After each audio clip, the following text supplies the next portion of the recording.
And from this point on, childbirth would not only be, it could be dangerous for the woman. It could threaten her life. But she would also deal with things like morning sickness. And it just wasn't going to be a whole lot of fun from there on out. And the man was going to have to deal with toiling and the sweat of his brow, and that he would have to fight the ground to get any produce to be able to feed himself. And they were driven out from this garden in which they were placed, and cherubims deal with things like guarded the way to the tree of life.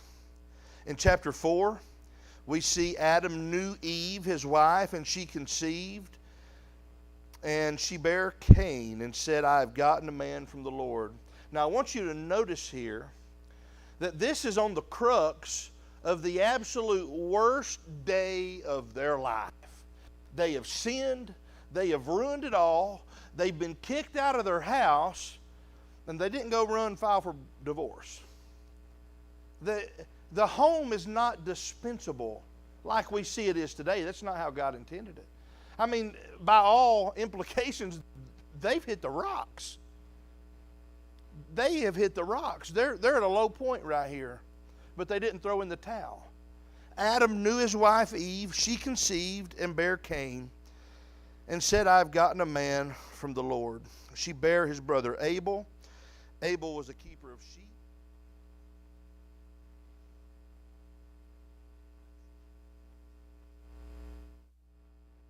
Realize the magnitude of what they had done until this chapter. They wouldn't really understand the magnitude of what sin had done when it entered the world by their act until they stood over the body of their dead son, whom their other son had slain. And it had to be at that moment that it hit them in a very special way. Look what we have done. Well, God comes to Cain, and he asked, what have you done? What was Cain's problem in this setting?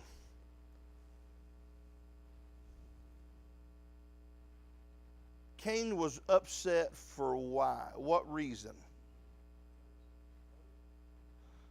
Because God did not have respect toward his offering, but he did toward Abel's. Abel had brought the firstlings of his flock and the fat thereof, and God accepted that and was pleased with that. Well, Cain brought forth the produce of the ground, and God did not have respect to that. Oh, but he worked so hard to produce that. I mean, he tilled and he watched those things grow, and he poured love into it, and he was so sincere when he offered that to God, and God didn't accept it. This is the first recorded problem that we encounter with worship, right here in Genesis chapter 4. And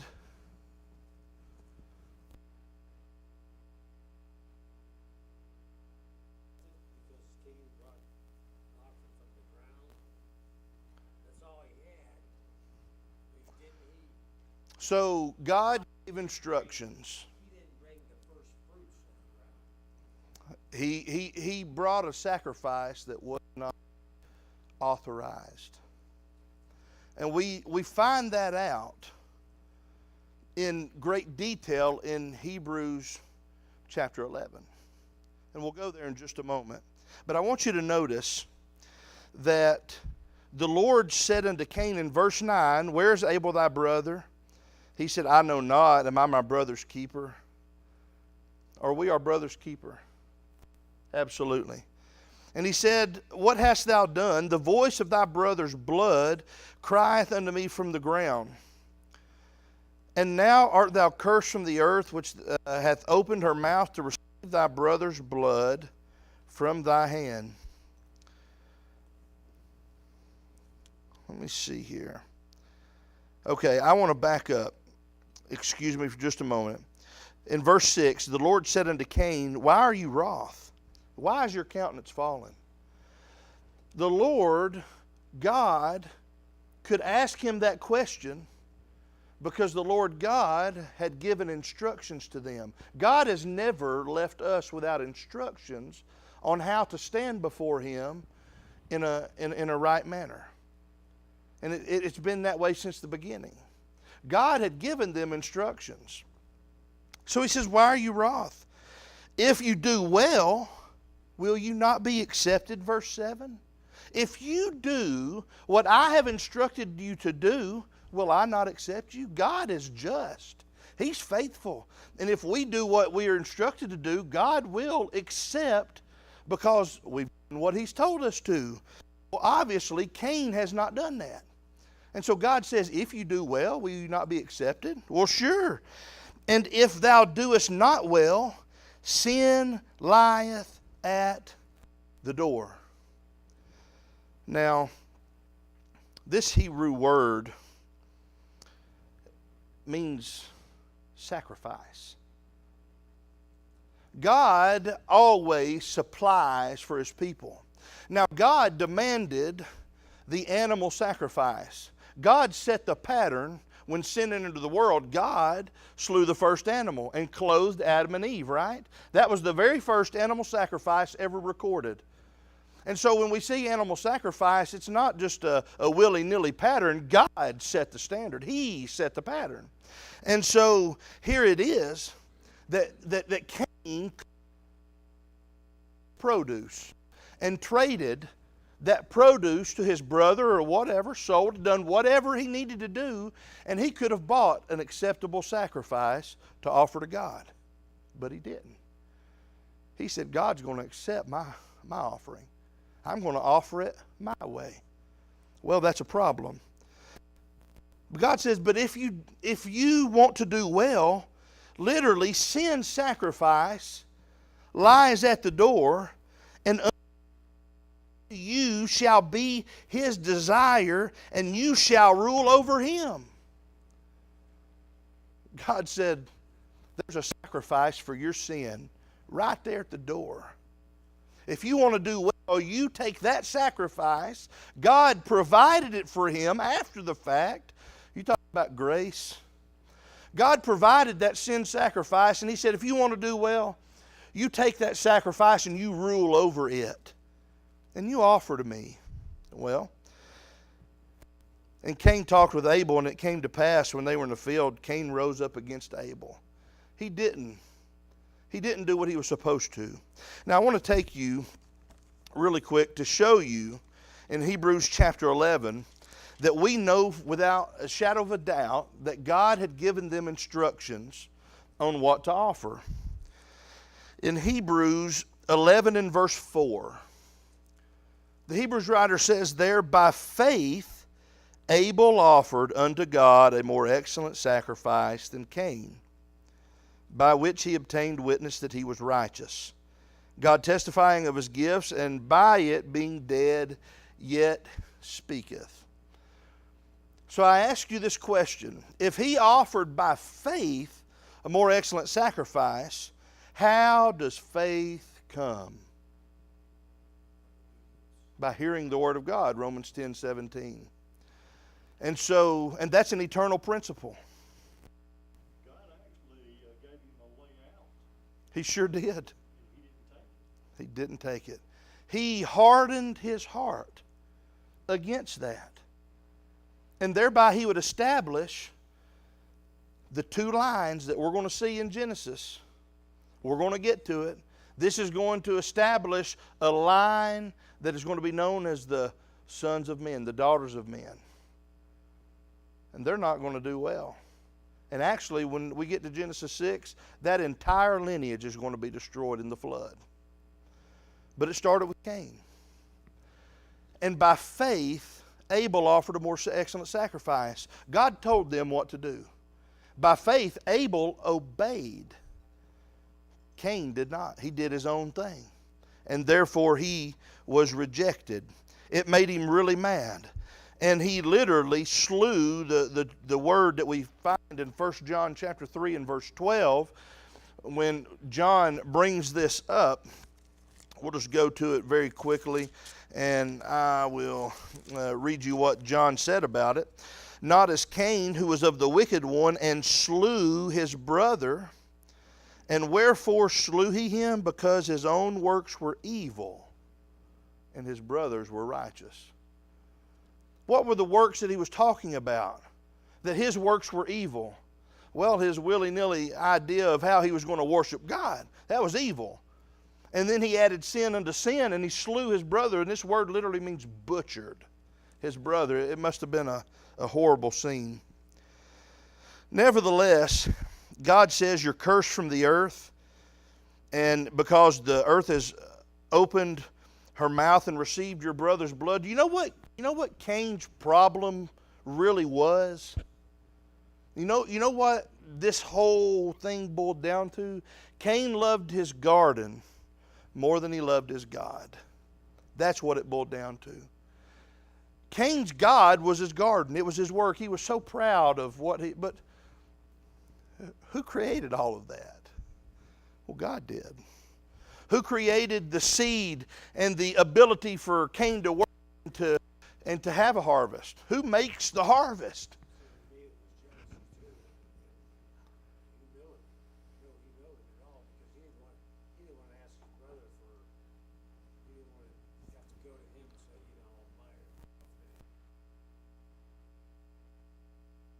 Even take the occasion that God blessed him with to provide a sacrifice. Heart was in the wrong. His works were evil. And so he loved his garden more than he loved his God. And you see what kind of person he is in verse 13. And Cain said unto the Lord, my punishment is greater than I can bear. He wasn't worried about the condition of his heart. He was worried about the condition of his punishment. And he says, my punishment's greater than I can bear. But I tell you what, any time that what was the reaction to the rich man in Luke 16? My punishment's greater than I can bear, I promise you. And so Cain is not worried about his soul, his heart. He's worried about his punishment. He is self-consumed, and he's worried about his punishment and not his sin. And listen, in verse 14, at the end of the verse, he's going to say, and I'll be a fugitive and a vagabond in the earth, and it will come to pass that everyone that findeth me shall slay me. Well, he's just speculating. He's just speculating this, but this kind of character will make a coward out of a man. Proverbs chapter 21 and verse 8 say, the wicked flee when no one's pursuing them, but the righteous are bold as a lion. Where did Cain come up with this idea that everybody's going to slay me? Well, he's got a guilty conscience, don't he? And it's going to eat him alive, and that's what a guilty conscience will do. But anyways, the Lord set a mark upon Cain. That's something that is... we'll never figure that out. We'll never know, so we just might as well not spend a whole lot of time speculating on it. But Cain went out from the presence of the Lord and dwelt in the land of Nod on the east of Eden. Cain knew his wife. She conceived and bare Enoch, and he built a city and called the name of the city after the name of his son, Enoch. This is not the Enoch of Genesis 5:21 through 24 or Jude 14.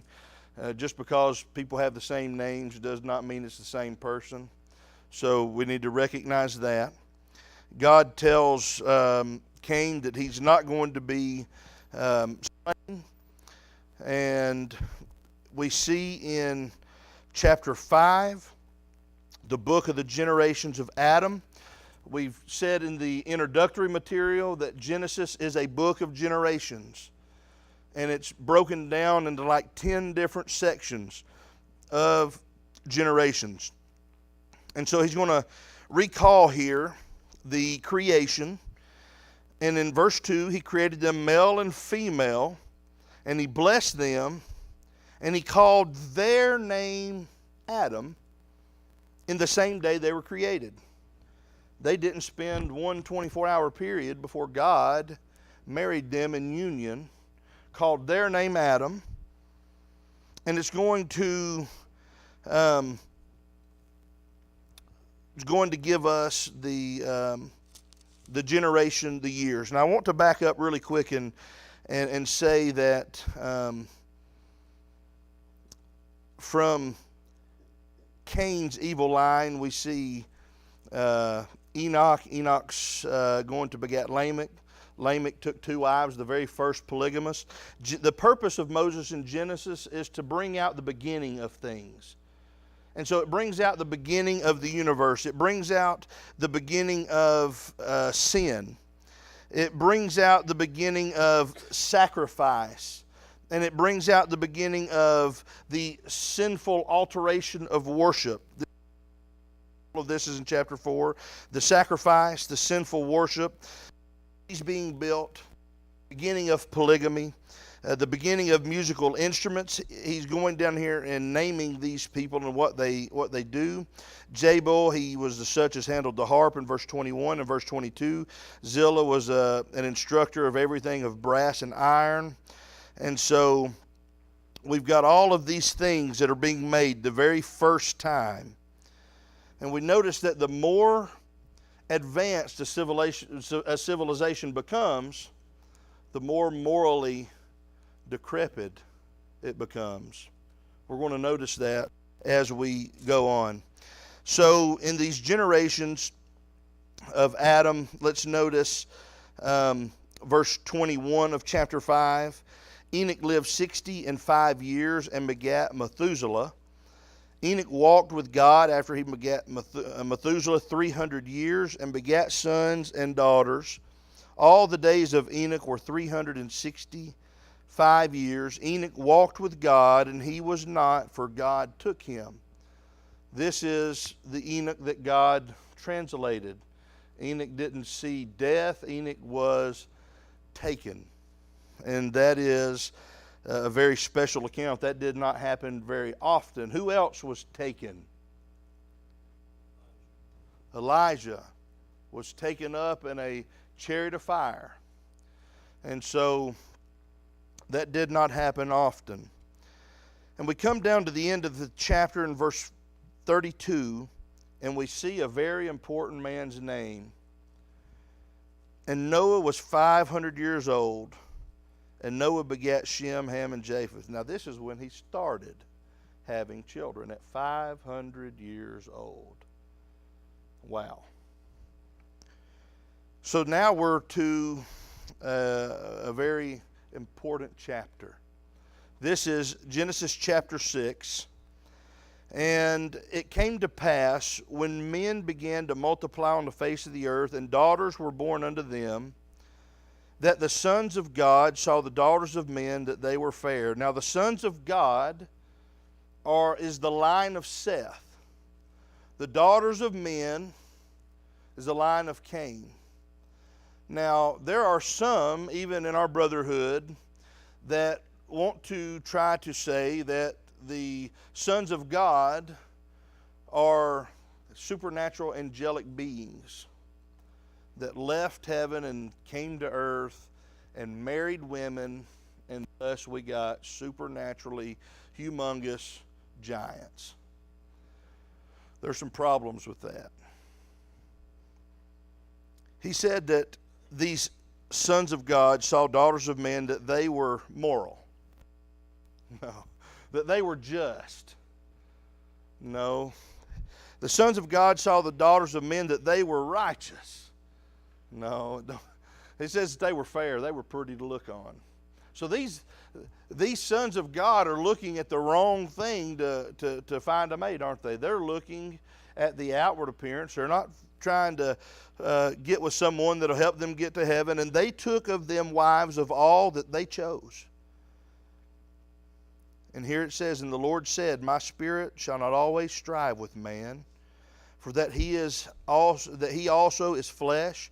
Yet his days shall be 120 years. At this point, verse 1 is commentary that precedes this. At this point, when God tells Noah this, he's likely 480 years old. because when Noah gets on the ark, he's 600. So when God tells him this, he's 480 years old. 20 years later, he has 3 sons, and he's got 100 years to build the ark. And all the while, he's preaching righteousness. Of course, in chapter 6 and verse 2, that mentions the sons of God. But then in Job, it talks about when God, the sons of God came to present themselves before the Lord, and Satan also came among them. So that's where this gets thorny. There's an entire book this book was written espousing angels are called sons of God. We're called sons of God. Context demands how we interpret that. So the reason that I stand against the supernatural line right here is for this reason. Who created everything? Jesus Christ. Without him was not anything made that was made, right? Well, if this was a supernatural line of angels leaving heaven and coming to earth, rebelling against God, and then marrying. Now, angels are not what? Given in marriage, right? I mean, I've got a Bible verse for that. Angels are not given in marriage. Angels are not fleshly beings. Now, there are times when they present themselves in the flesh, right? They've even eaten food, but who allowed them to do that? God did. God allowed them to appear in the flesh. Now, the Bible tells us that the angels that rebelled were cast down and reserved in chains of darkness, not allowed to roam free on the earth and to appear in flesh and to have sex with women and to create babies. Now, if they rebelled against God and created a giant race, they then would have created something that Christ did not create, and I can't buy that. Because I've got a Bible verse that says everything was created by him and for him, and without him was nothing created that was made. Christ created it all.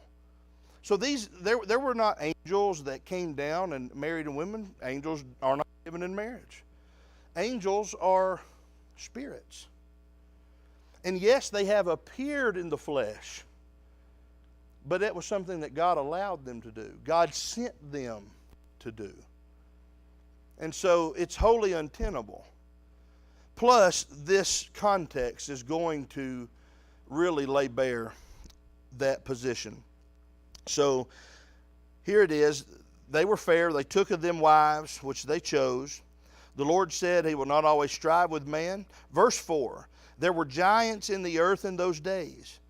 And also after that, when the sons of God came unto the daughters of men, and they bare children to them, and the same became mighty men which were of old, men of renown. Now, here it is. In verse 5, we're going to get some commentary on who this is. And God saw that the wickedness of man. This is the same man he created. That the wickedness of man was great in the earth. And what was the wicked about them? Was it that they were, is he going to talk about stature here? Is he talking about, no, he says that every thought, the imagination of the thoughts of his heart was only evil continually. Now, I'm not going to deny that there were giants in the Bible. But right here, this word, giants, could mean bully, tyrants. So, and here's going to be, go ahead. About the so-called giant dinosaurs. Is there giant animals? Sure. Yeah, absolutely.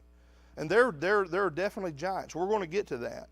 But what I'm saying is that this does not demand a supernatural event. Have you ever seen a little old man and a little old woman have a great big old strapping boy, and you're thinking, how did that come from them? I mean, There's the co-director of the School of Preaching, Eddie and Betty Kraft. Eddie's about this tall. Betty's about 2 inches shorter than him. Neither one of them big at all, and they got a that his shoulders are that broad. You think, how did that happen? King Og. We're going to cover some, but it's about what God put in the genetic pool. The tendency we still have today, very large, the height of some NBA players, 7-footers. There's still some pretty big fellers out here. You've seen some of the size of some of these.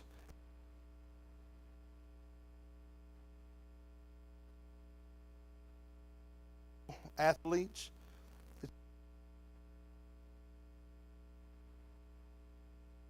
Sometimes big people come from little people.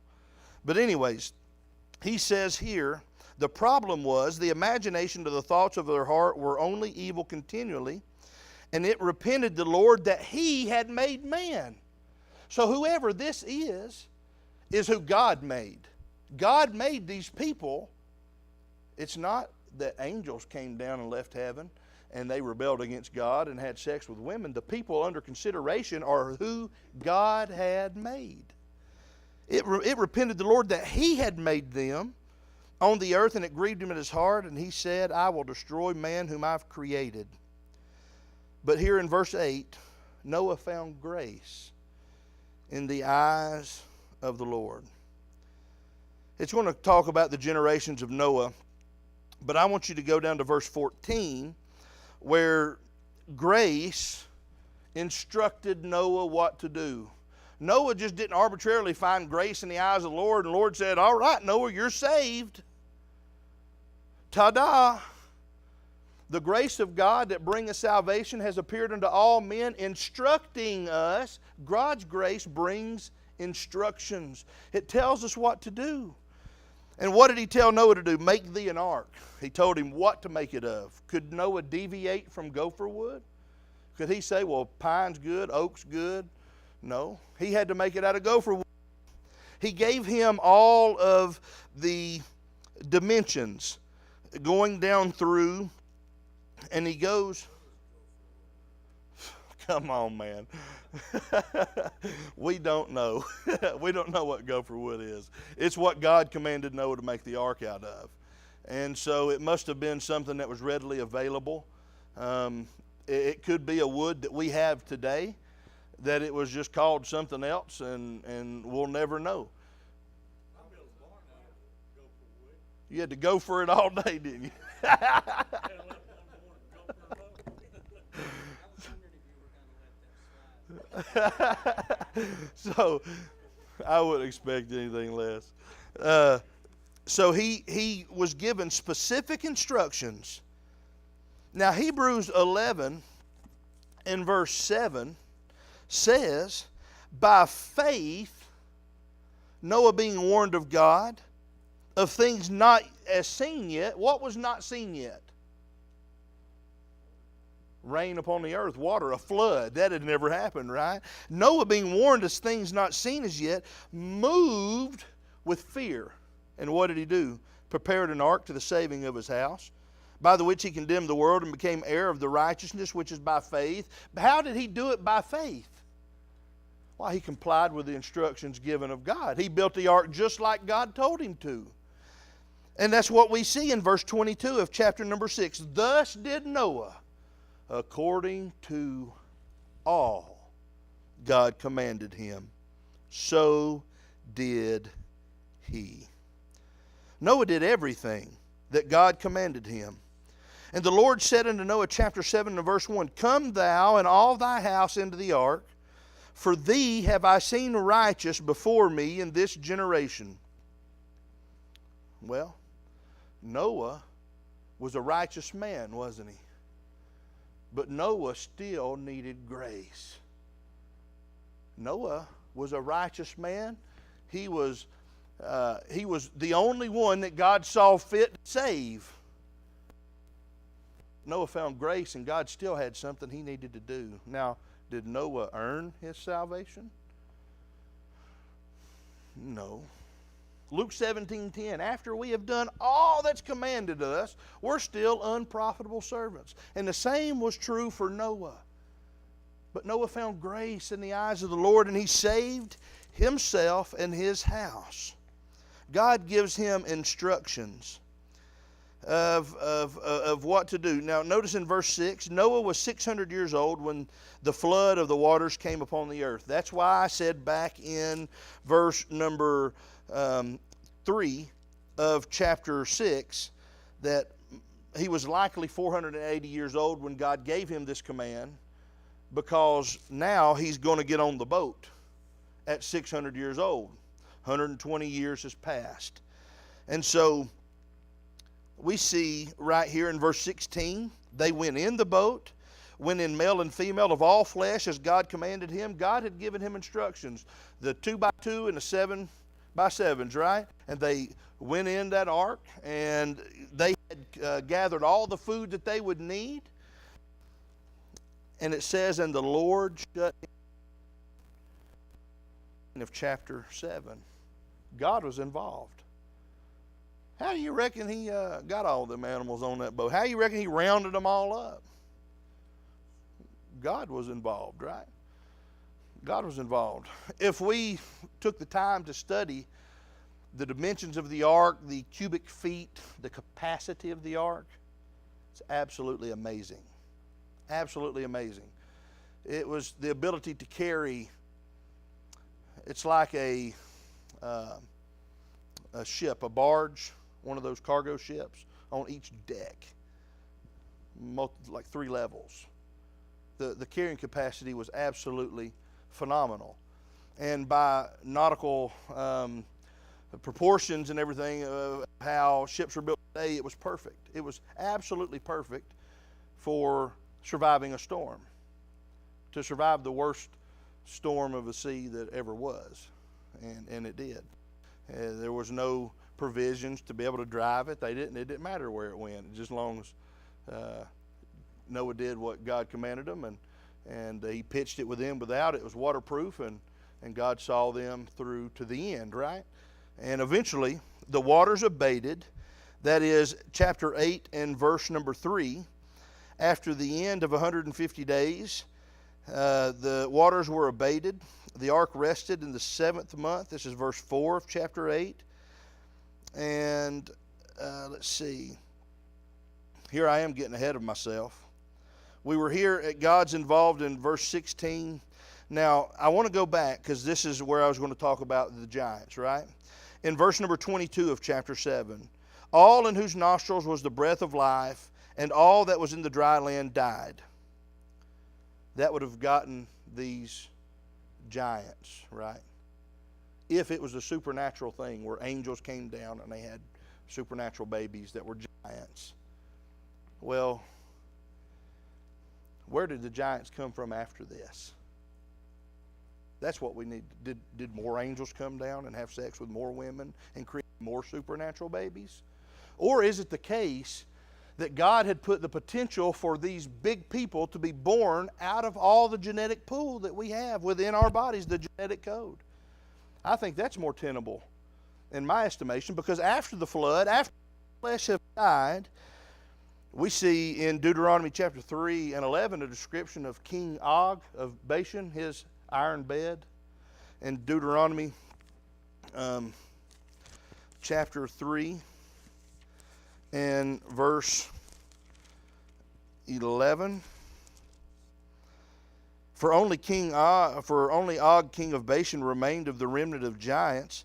Behold, his bedstand was a bedstand of iron, and is it not in Rabath of the children of Ammon? 9 cubits was the length thereof, 4 cubits was the breadth of it, after the cubit of a man. This thing was huge.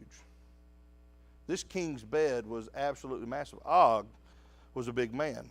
Well, this is after the flood.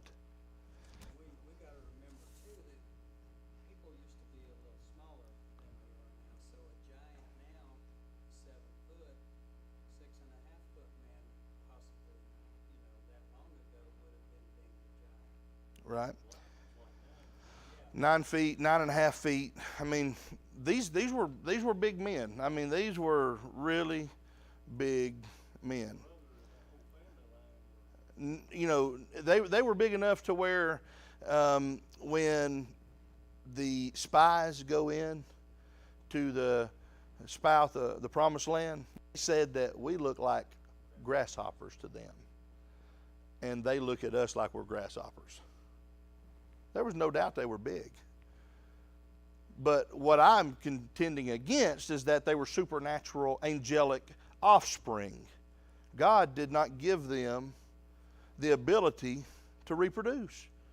Everything reproduces after its own kind. God set that up in the beginning. All the big people today are not supernatural. They're not supernatural. And so everything produces after its own kind. That's an eternal principle that God set up in the beginning. We know that nothing was created separate apart from Jesus Christ. And so that position would have rebellious angels coming down and creating a race that Christ didn't create. And then just the text of the Bible here in Genesis chapter 6 denies it, because it repented the Lord that he had made man. And that is what's under consideration that was destroyed. So whatever it was that he destroyed, he created. And so that should be the end of it. We see in 1 Samuel 17, when the King David goes and Goliath is challenging Israel. And it says that there went out a champion in verse 4 of the camp of the Philistine named Goliath, whose height was 6 cubits and a span. That's 9.5 feet tall. He was a big dude. And when you get the weights of his armor, his helmet, and he was armed with a coat of mail, and the weight of coat was 5,000 shekels of brass. When you find out what that is, he's carrying around hundreds of armor. The spear tip would have been, you know, I'm thinking like 30 pounds or something on the end of a weaver's beam. I mean, he's got to be big. Okay? And so where did after the flood? Well, the same place everybody else came from, by human reproduction. They're just simply a creation of God, not of rebellious angels. In chapter 8, we see that they are on the ark for a year. Noah builded an altar when he comes off the boat in verse number 20 of chapter 8. So they come off of the boat, and Noah builds an altar to the Lord. He took of every clean beast and every clean fowl, and he offered a burnt offering to the Lord. So here it is that Noah, after a year of being on this boat, comes off, and what's the first thing he does? He makes sure that he approaches his God in the way that God prescribes, right? And what does the Bible say of that in verse 21? He smelled a sweet savor, and the Lord said in his heart, I will not again curse the ground any more for man's sake, for the imagination of man's heart is evil from his youth. I'd said earlier, God is just absolutely brilliant in how he anticipates false doctrine. Here it is, comes on hundreds and over 1,000, 1,600 years after Christ, comes along a man named Calvin. Little babies are born in sin. God said a long time ago that the imaginations of man's heart is evil from their youth, not their birth. It's just amazing how God anticipates and predates all the doctrines that we will ever find. Romans 9:11, speaking of the twin boys, there's commentary there that said when they were in the womb, they had done neither good nor evil. But the Johnny-come-latelys come along and say that there'll be babies in hell not a span long. And that is absolutely terrible. In chapter 9, we are out of time. I want to just briefly say, in verse 1 he says, God blessed Noah and his sons and said unto them, be fruitful, multiply, replenish the earth. They've come off the boat. God has destroyed the earth. He's destroyed all flesh. And in chapter 9 we see a new beginning. And we will pick up here next week.